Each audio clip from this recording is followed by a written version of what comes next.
to then hold a plebiscite, which is one of the things that people have critiqued that movie I showed at the beginning for leaving out. But then President Aylwin and others tried their best to close that space for social mobilization, thinking that it would be more effective to create a space in which, for instance, the enemy of human rights victims potentially becomes a person with whom you would interact in public democratic life. So in terms of creating a space in which Chileans can begin to talk about the memory of violence in Chile, some, including Steve Stern, have argued that it was necessary that the Concertación believed it was necessary to create that kind of closed elite space. Now, throughout the next 2 decades, leading up to this moment in 2011, what we have is kind of an undulation of this sort of opening of what Stern has called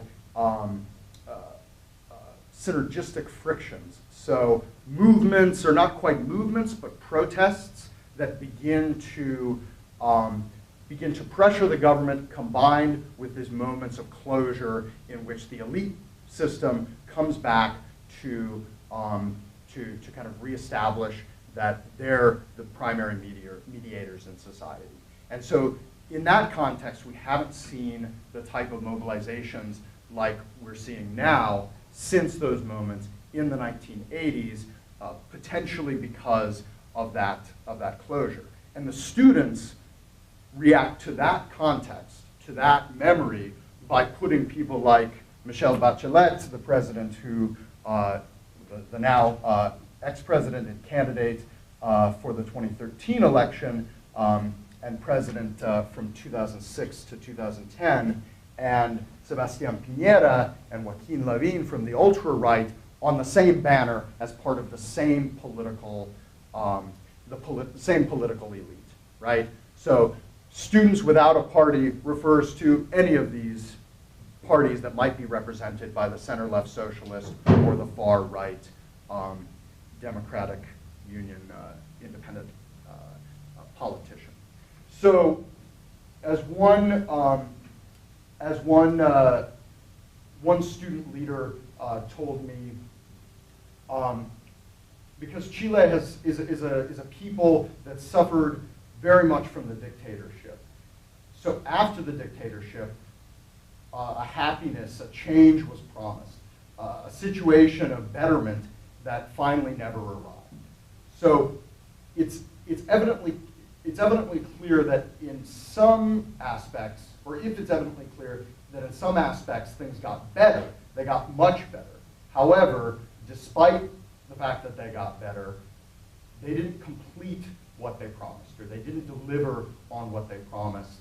And so this is kind of that moment, or that framing that he's interpreting, that has been, when I interviewed him in 2012, that has been circulating throughout Chile for the last 7 years, since 2006, when Bachelet was in power. This critique of a president who was supposed to be from the left, who didn't complete this transition, along with now all the other post-dictatorship presidents who didn't deliver on the social promises or alleviating the social debt, as well as the political transition. And this includes everything from the electoral system to social services like health and, of course, education.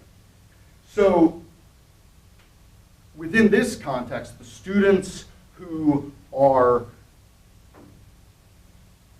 charged with communicating about these issues are doing so in a very kind of post-industrial consumer citizen way, right? However, they still maintain, or they still are able to avoid some of the pitfalls that media and social movement scholars like Todd Gitlin and and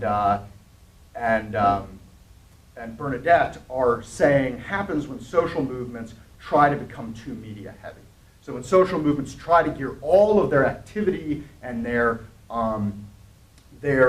work towards media coverage, there's a tendency for those movements to make drastic decisions to please the media. There's a tendency for those movements to alienate the public, and there's a tendency for the movements to end up with a problem of leadership because somebody has to become a spokesperson. Now, I argue that because this is happening within the context of these long-standing institutional frameworks, the student federations, that this movement, which is very much like a new social movement, focused on communication, focused on communicative action as well as social action, so creating mutual understanding about the transition from the dictatorship among people in Chile, among students and families who are saddled with student debt, for instance. As much as they are focused on that, they're also able to maintain a very clear hierarchical structure through the federations and not alienate their bases. As one student told me, it's one of the things that social media does is enables the possibility for student leaders to know what the bases are talking about, right? So there's a feedback mechanism. And what Nancy Fraser kind of characterizes this as is the construction of a counterpublic. And I would call this a strong counterpublic because of the potential for influencing decision making. First, the decision making that actually happens at the elite level, and then because of the potential to influence decision making at the national government level as well. So this is a shot of one of the student leaders explaining to me how they conceive of their audiences and how they conceive of their kind of workflow. So this is about the process, the steps that they collect information and then eventually get to publication of something, right? In which he's explaining this. This is how they conceive of, and it's somewhat sophisticated in the sense that they definitely think about the way that they're messaging to different publics. So it's hard to see. This says public opinion. This says the government. This says students at the Universidad de Chile, right? And then this is them, the communication team that exists as part of the presidency of the Student Federation at the University of Chile, Universidad de Chile. So this communication team sees themselves as tasked with mediating the very particular concerns of the Universidad de Chile students who are concerned with democratization within the university, who are concerned with specific issues in different faculties, different departments which each have representation. And the task that they find themselves in communicating to a broader public opinion. One of the things that they've notably, both at the Universidad de Chile as well as the Universidad Católica, have been able to do is extend this discourse that began in 2006, or that began around the middle of the 2000s, in which kind of these battles over memory had settled to some extent, and there was a sense of shared tragedy among people in Chile.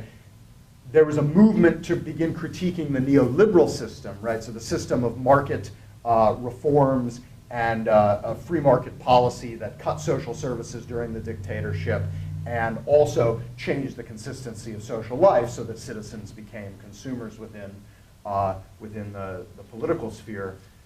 They had managed to extend this critique that arose out of that time to include, or to a larger segment of the population by, as one student who was part of the Universidad de Chile mentioned, by positioning themselves as the primary actors in a broken system.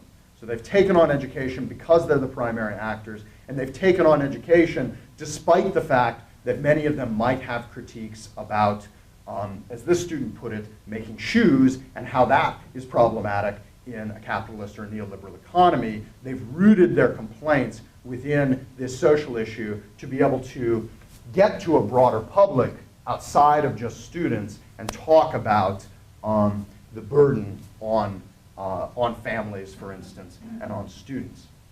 And then they also conceived of the government as yet another audience that they're trying to communicate with.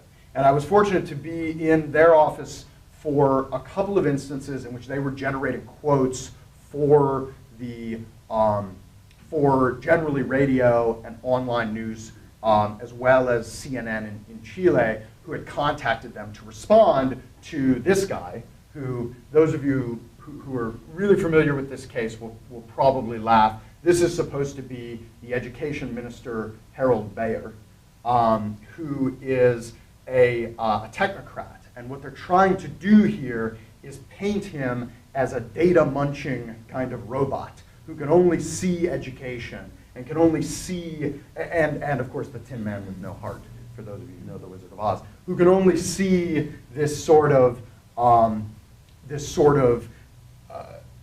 world of social services through the lens of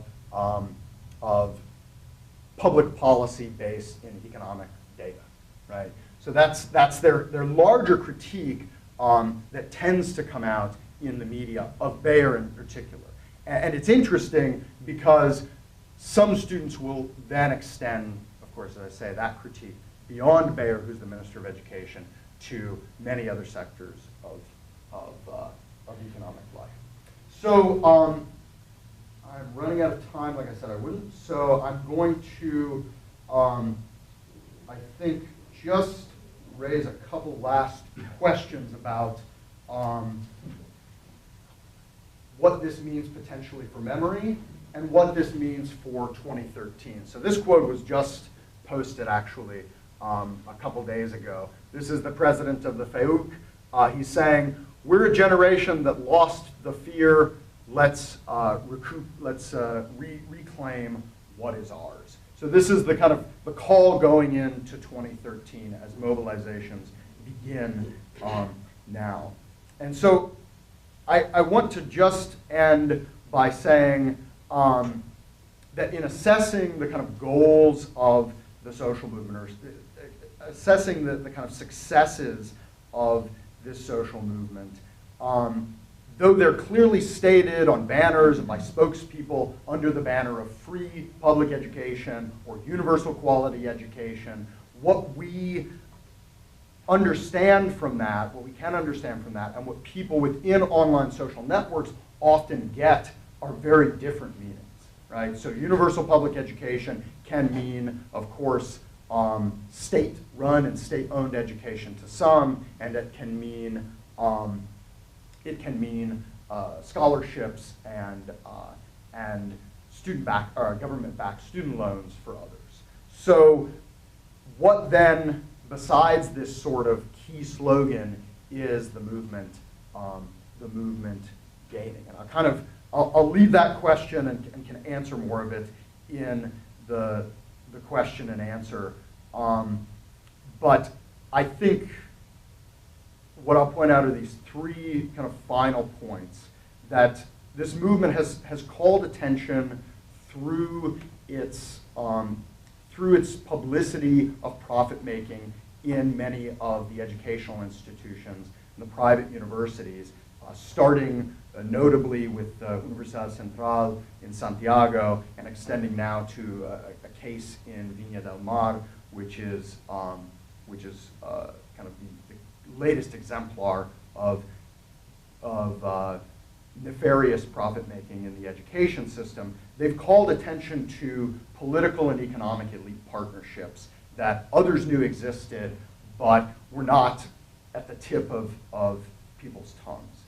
It's also given Chilean students, and I would argue other people in Chile, a broader language and a rationale to critique the political and economic legacy of the Pinochet dictatorship, this idea that social institutions shouldn't be consumer goods appeared in a critique one of the last nights I was there on Channel 13 in Santiago, in which, to the surprise of many activists whom I asked later, they mentioned the critique that two of the student leaders made about the neoliberal system in Chile. So this is something that is commonly heard on mass outlets like Channel 13 in television station in Chile. And third, the movement has revealed the potential to construct these potential counterpublics and raise issues of public concern through newly expanded communication networks. So that sort of communication, just like we saw the democratic practices that emerged during the takeovers of student buildings and schools, we also see that the sort of democratic communication networks that have formed online in places like Facebook and Twitter have been ritualized just like this sort of behavior, so that students make talking about politics part of their daily life and have even begun recontextualizing that transition period as more of these sorts of memory knots and dates come up. And that these communication through the formal channels has been extremely successful in reaching millions of people and gathering around 70% support for the goals of the movement. The informal networks have made collaboration, mobilization, and information sharing accessible to a generation whose sense of common cause seemed to be eroded at some point around the time the shopping malls came into Chile. So I think this is the kind of reconstruction, potentially, of political and social life that's happening in Chile. And I'll take about 5 minutes of questions, so sorry to go over. Yeah, Ryan? Yeah, thanks for doing this. It's good to see a fellow J schooler talk about these things. I do have a J schooly kind of question for you. And you kind of hinted at it toward the end. You were talking about Channel 13 and everything. Mm-hmm. I know in big countries, when there are student movements like this, usually there's a lot of resentment toward mainstream media. So like Televisa, Globo, even the Wall Street Journal. Did you get the sense that this sort of transition to using social media as a major force for communication was in part driven by resentment toward media outlets like that? Like they don't think that they're able to get their message across because they have a huge problem with the news media?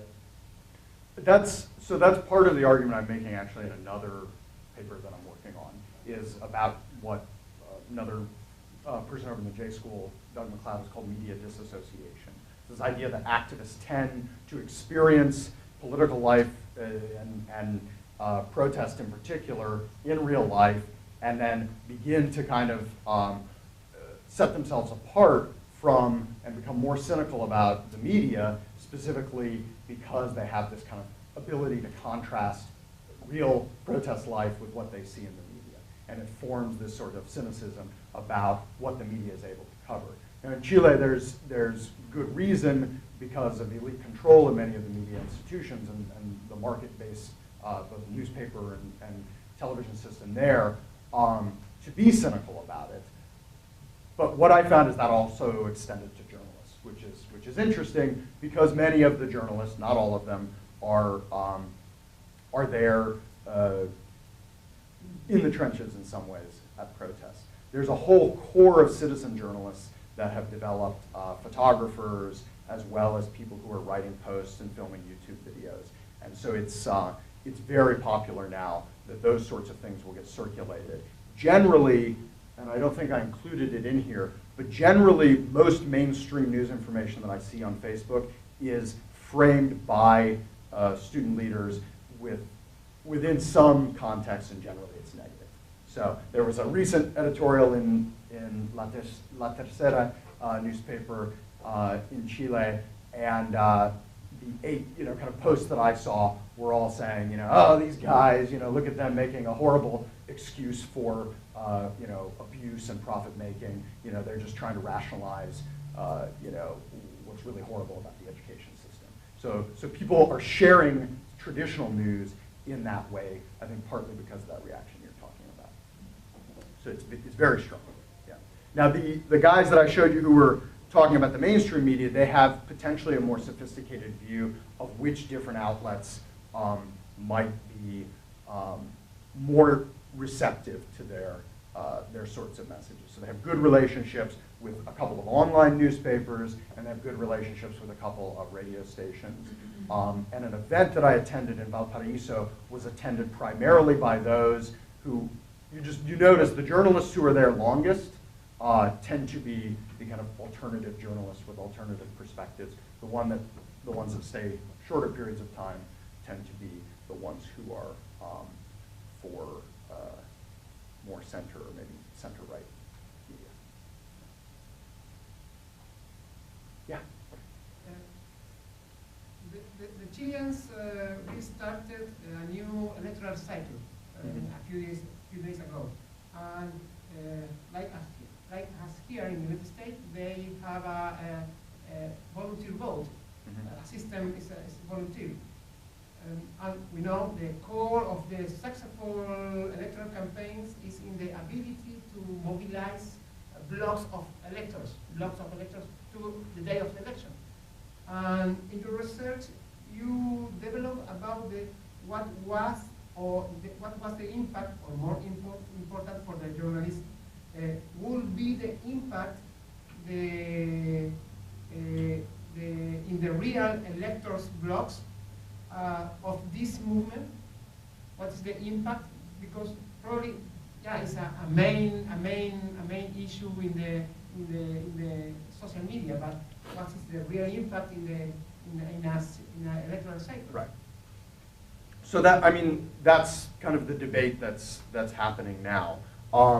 And when I interviewed Giorgio Jackson, this was just before he launched the kind of new political party that he's running for member of Congress under the Revolución Democrática. So he wasn't quite articulating what it might mean to have a student voting bloc, if that's the question that I think you're asking. I think the other side of that is the ability to organize a potential no vote, right? So what we saw in October in the municipal elections was a campaign on Twitter that was at least effective on Twitter, and it's hard to match these things up, but it was at least effective on Twitter in that the I Don't Give My Vote campaign was flowing through activist circles and was reported in the traditional mainstream media. Now, one of the things that I thought was interesting there was the characterization of the vote, of the no vote, or the people who did not vote as an abstention or as potentially a protest vote. So different people were characterizing it in different ways. And so, and there was a high non-voter turnout.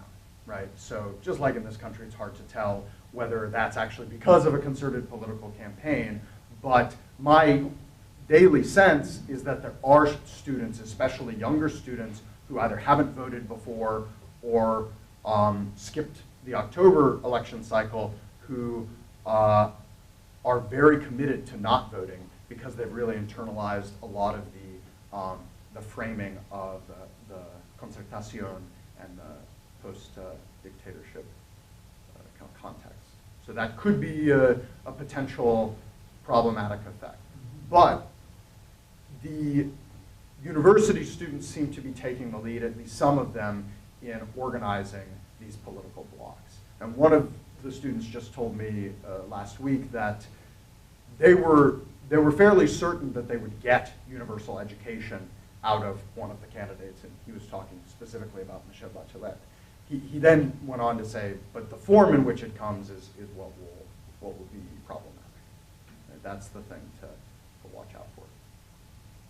Yeah. Erica? I'm interested in the politics of memory as far as using and sort of embracing this idea that you can make a comparison to it being like in a dictatorship again, whether or not there are potential downsides to doing that and how that's perceived more broadly. I mean, it's clearly a language that seems to resonate within the student community, but I'm curious if you had any exposure to how that's perceived among people who are a little bit older and perhaps who are alive and have political memories of those earlier moments. If there's a tension there. So I think as a good question about the generational tension. I've seen it not particularly about questions of the dictatorship, but I did witness a kind of 50 or 60-year-old man walk by a group of protesters and say, this country's going to hell, right? So kind of maybe reminiscent of this sort of this climate that was emerging in the early 70s before the dictatorship. This sort of tension between vibrant social movements and those people who do feel alienated by their message. And that alienation, I think, continued as violence mounted in 2011, and this is a problem that the student leaders had to attend to in the mainstream media talking about this.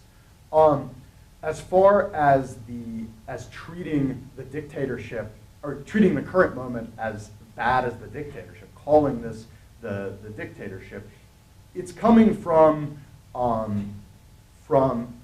certainly the most radical camps, but it taps into this idea that that Pinochet's sort of socio-political power was lost in the 1990s.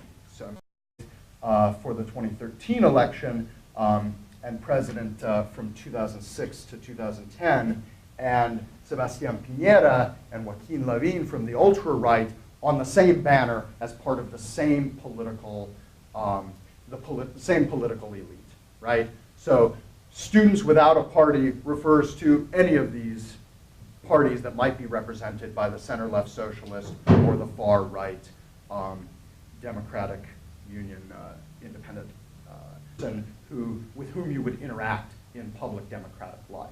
So in terms of creating a space in which Chileans can begin to talk about the memory of violence in Chile, some, including Steve Stern, have argued that it was necessary that the Concertación believed it was necessary to create that kind of closed elite space. Now, throughout the next 2 decades, leading up to this moment in 2011, what we have is kind of an undulation of this sort of opening of what Stern has called synergistic frictions. So movements, or not quite movements, but protests that begin to pressure the government, combined with these moments of closure in which the elite system comes back to then hold a plebiscite, which is one of the things that people have critiqued that movie I showed at the beginning for leaving out. But then President Aylwin and others tried their best to close that space for social mobilization, thinking that it would be more effective to create a space in which, for instance, the enemy of human rights victims potentially becomes a person to kind of reestablish that they're the primary mediators in society. And so in that context, we haven't seen the type of mobilizations like we're seeing now since those moments in the 1980s, potentially because of that closure. And the students react to that context, to that memory, by putting people like Michelle Bachelet, the president who, the now ex-president and candidate